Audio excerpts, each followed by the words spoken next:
কুয়েটে ছাত্রদল এবং বৈষম্য বিরোধী ছাত্র আন্দোলনের দুই পক্ষের সংঘর্ষের ঘটনায় এই মুহূর্তে ঢাকা বিশ্ববিদ্যালয় থেকে মিছিল বের করেছে গণ অধিকার পরিষদের ছাত্র সংগঠন গণ অধিকার পরিষদের সদস্যরা। দেখতে পাচ্ছেন ছাত্র অধিকার পরিষদের সভাপতি বিনিয়ামিন মোল্লা এবং সাধারণ সম্পাদক তারাও রয়েছেন এবং এই মিছিলে তারা মশাল মিছিল করছেন। তাদের হাতে মিছিল, অস্ত্র হাতে।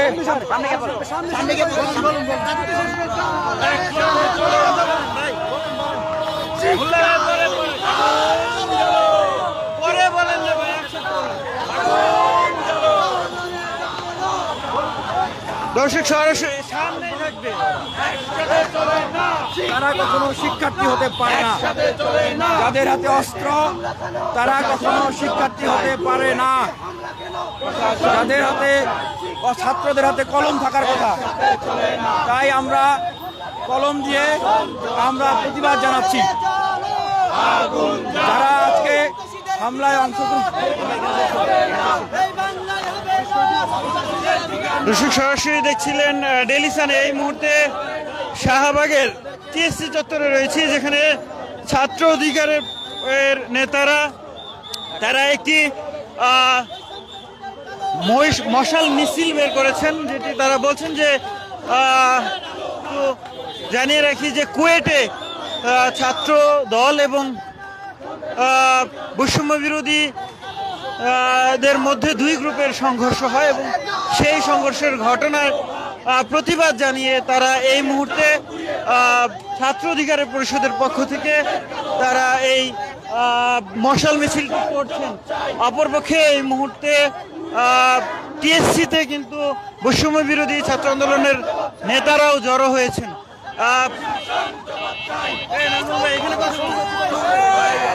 বলবেন কেন কেন কেন মশাল মিছিল? দেখুন,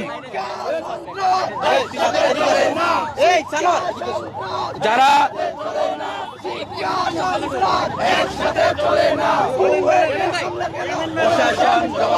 শিক্ষার্থী তাদের একসাথে চলে না। আজকে দেখছেন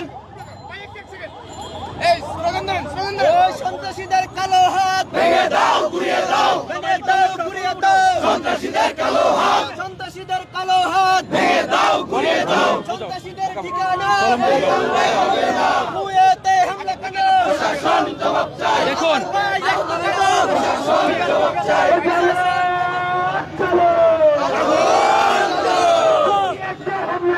প্রশাসন জবাব চাই। আমার ভাই এত কেন? প্রশাসন জবাব চাই।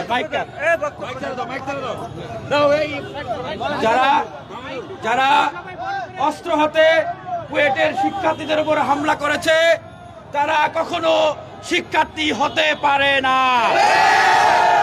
ছাত্রদের হাতে থাকবে কলম, ছাত্রদের হাতে কখনো অস্ত্র থাকতে পারে না।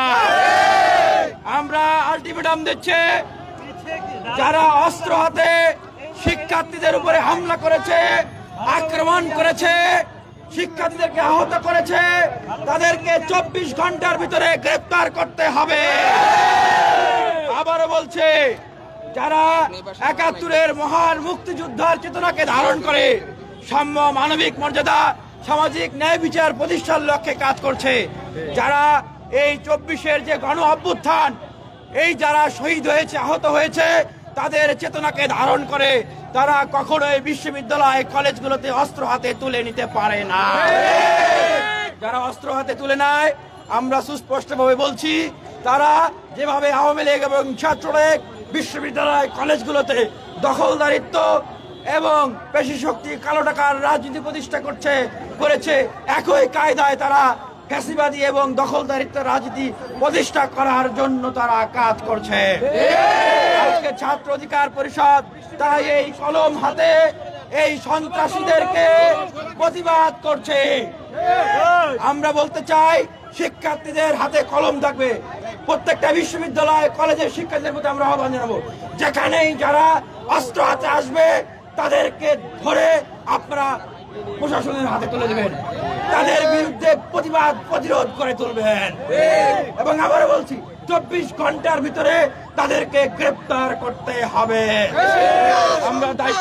আমরা বলতে চাই যে দেখেন এই যে বিগত সময়ে ছাত্রলীগ এবং আওয়ামী লীগের যে ফ্যাসিবাদী কায়দার রাজনীতি, বিশ্ববিদ্যালয় কলেজগুলোতে যে দখলদারিত্বের রাজনীতি দেখেছে সাধারণ শিক্ষার্থীরা, সেই জন্য তারা কিন্তু ভীত, সন্ত্রস্ত, আতঙ্কিত। সেই জায়গা থেকে ছাত্র সংগঠনগুলোকে অবশ্যই দায়িত্বশীল ভূমিকা পালন করতে হবে। ছাত্র সংগঠনগুলোকে শিক্ষার্থীদেরকে একটি শিক্ষার্থী বান্ধব দলীয় দাসত্ব লেজুর ভিত্তিহীন একটি রাজনীতি উপহার দিতে হবে। ছাত্র সংগঠনগুলো, কোনো ছাত্র সংগঠন যদি বা কোনো ছাত্র সংগঠনের নেতাকর্মীরা যদি এই দায়িত্বশীল ভূমিকা পালন করতে ব্যর্থ হয়, তাহলে তার দায় কিন্তু সমগ্র ছাত্র রাজনীতির উপরে পড়বে। তাই আমরা আবারও বলতে চাই, বাংলাদেশের কোনো বিশ্ববিদ্যালয়, কলেজে, ক্যাম্পাসে 56,000 বর্গ মাইলে আবারও যদি কোনো ছাত্র সংগঠনের নেতাকর্মী, কোনো দুর্বৃত্ত, সন্ত্রাসীরা অস্ত্র হাতে বের হয়, আমরা বলতে চাই তারা ছাত্র নয়, তারা কখনোই ছাত্র হতে পারে না। আমরা এখানে বাংলাদেশ জাতীয়তাবাদী ছাত্র দলের নাম আসছে বারবার, আমরা তাদের শীর্ষ নেতৃবৃন্দদের কাছে অনুরোধ করব, আমরা তাদের কাছে দাবি জানাবো, যারা অস্ত্র হাতে হামলা করেছে তারা যদি আপনাদের ছাত্র সংগঠনের নেতাকর্মী হয়ে থাকে, যেগুলো আমরা জানছি, তাহলে আপনারা তাদের বিরুদ্ধে ব্যবস্থা করবেন কিনা, নাকি তাদের পক্ষে ছাত্রলীগের মতো আপনারা অবস্থান নেবেন। আমরা দেখছি যে অনেকেই ছাত্র দলের এই কর্মকাণ্ডের জন্য জনাব তারেক রহমানকে মেনশন দিচ্ছেন যে আপনি ছাত্র দলের লাগাম টেনে ধরুন। তার মানে আমরা এতদিন দেখেছি যে ছাত্রলীগের কর্মকাণ্ডের জন্য শেখ হাসিনাকে মেনশন করা হতো, শেখ হাসিনাকে ডাকা হতো, তাকে দায়বদ্ধ করা হতো। তাহলে ছাত্র দলের কর্মকাণ্ডের জন্য কোনো শিক্ষার্থীরা জনাব তারেক রহমানকে মেনশন করবেন? তার মানে ছাত্র দলে কি তাহলে ছাত্রলীগের মতো লেজির ভিত্তিক ছাত্র সংগঠন কিনা? সেই জায়গা থেকে আমরা বলতে চাই, গণ অভ্যুত্থান পরবর্তী